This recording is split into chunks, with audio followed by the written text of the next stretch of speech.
Yes breaking news చూస్తున్నాం మనం. జగిత్యాల జిల్లా కోరుట్ల కల్లూరు సోషల్ వెల్ఫేర్ గురుకుల పాఠశాలలో 30 మంది విద్యార్థులు అస్వస్థతకు లోనయ్యారు. వాతావరణంలో వచ్చిన మార్పుతో డీహైడ్రేషన్ బారిన పడ్డారు. దీంతో విద్యార్థులను కోరుట్ల ప్రభుత్వ ఆసుపత్రికి తరలించారు. ప్రస్తుతం పిల్లల ఆరోగ్యం నిలకడగా ఉందని తెలిపారు జిల్లా వైద్యాధికారి ప్రమోద్. తీవ్ర జ్వరంతో పిల్లలు అస్వస్థతకు లోనయ్యారని వారికి సరైన సమయంలో చికిత్స అందించినట్లు తెలిపారు.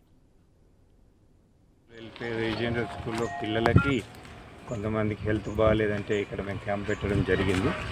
దాదాపు ఒక 30 మంది పైన కూడా అందరూ జ్వరము, దగ్గు, జలుబుతో బాధపడుతున్నారు. వారికి ట్రీట్మెంట్ కూడా ఇప్పించడం జరుగుతుంది. ఎవరైతే సిక్ ఉన్నారో వాళ్ళ దగ్గర శాంపుల్ కూడా తీసుకున్నాము. ఏమన్నా అవసరమైతే ఇక్కడ కూడా మా క్యాంప్ కంటిన్యూ అవుతుందండి. మిగతా ఎవరికైనా అడ్మిషన్ అవసరమైతే కూడా మేము కోరుట్ల సివిల్ హాస్పిటల్లో కూడా అడ్మిట్ చేసి వాళ్ళకి ట్రీట్మెంట్ ఇప్పించడం జరుగుతుంది. ఇప్పుడైతే పిల్లల పరిస్థితి అయితే మరీ అంత ఏం ప్రాబ్లం లేదండి. కంటిన్యూస్ వాళ్ళకి మానిటరింగ్ కూడా ఉంటుంది. ఏమన్నా నిజంగానే ప్రాబ్లం అయితే మాత్రం మేము రెఫర్ చేసి కూడా ట్రీట్మెంట్ ఇప్పిస్తాము.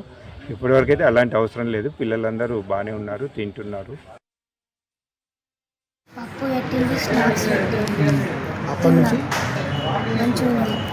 తిన్నాక అంత కడుపు వచ్చింది, సిక్కడ చెప్తే ఏం కాదు పట్టుకో, మేడం వచ్చినాక చూస్తున్నాయి. మేడం దగ్గర పోతే సాయంత్రం ఇట్లా ముట్టింది, జ్వరం వచ్చినాక పైన. ఎస్ బ్రేకింగ్ న్యూస్ చూస్తున్నాం మనం. జగిత్యాల జిల్లా కోరుట్ల కల్లూరు సోషల్ వెల్ఫేర్ గురుకుల పాఠశాలలో 30 మంది విద్యార్థులు అస్వస్థతకు లోనయ్యారు. రేటుకి ఇదే అంశానికి సంబంధించి మరింత సమాచారం మా ప్రతినిధి విజయ్ భాస్కర్ ఫోన్ లైన్ నుంచి సిద్ధంగా ఉన్నారు. ఎస్ విజయ్ భాస్కర్, చెప్పండి అసలు ఏం జరిగింది? జగిత్యాల జిల్లా కోరుట్ల కల్లూరు సోషల్ వెల్ఫేర్ గురుకుల పాఠశాలలో 30 మంది విద్యార్థులు అస్వస్థతకు లోనయ్యారు. ప్రస్తుతం వారి పరిస్థితి ఎలా ఉంది? వాతావరణంలో వచ్చిన ప్రభావం, ఒక్కసారిగా పెరిగినటువంటి ఉష్ణోగ్రత అనే నేపథ్యంలో పిల్లలందరూ కూడా డిహైడ్రేట్ అయినటువంటి పరిస్థితి అయితే కనిపించింది. జగిత్యాల జిల్లా కోరుట్ల పట్టణంలోని కల్లూరు రోడ్లో ఉన్నటువంటి సోషల్ వెల్ఫేర్ గురుకుల పాఠశాలలో దాదాపు 30 మంది విద్యార్థులు అస్వస్థతకు లోనయ్యారు. ఒక్కసారిగా అంటే ఉష్ణోగ్రతల ప్రభావం తెలంగాణ వ్యాప్తంగా ఉన్నప్పటికీ అది ఉమ్మడి కరీంనగర్ జిల్లా, అందులో జగిత్యాలలో దీని ప్రభావం మనకు ఎక్కువగా కనిపించింది. అయితే ఒక్కసారిగా వాతావరణం మారడంతో డిహైడ్రేట్ అయ్యని చెప్పేసి కూడా వైద్యులు భావించారు. వెంటనే వారందరినీ జగిత్యాల జిల్లా కేంద్రంలోని ప్రభుత్వ ఆసుపత్రికి తరలించారు.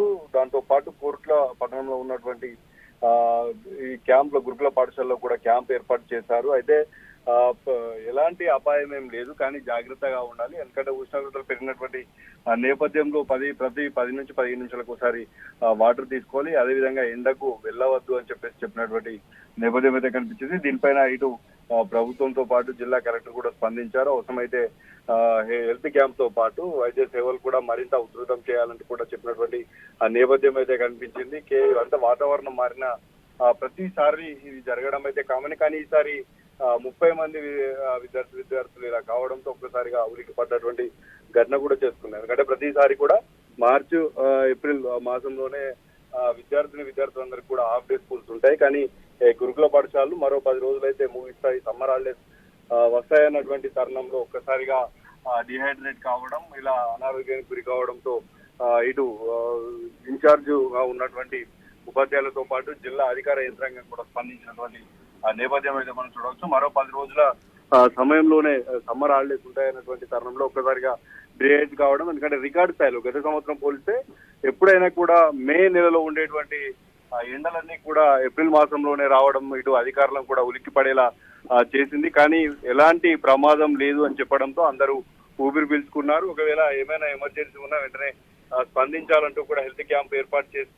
విద్యార్థులందరినీ కూడా ట్రీట్మెంట్ ఇస్తున్నటువంటి నేపథ్యం అయితే మనకు కనిపిస్తోంది. ఇక దీనిపైన ఇటు ప్రభుత్వంతో పాటు అధికార యంత్రాంగం కూడా అలర్ట్ అయిందనే చెప్పుకోవచ్చు.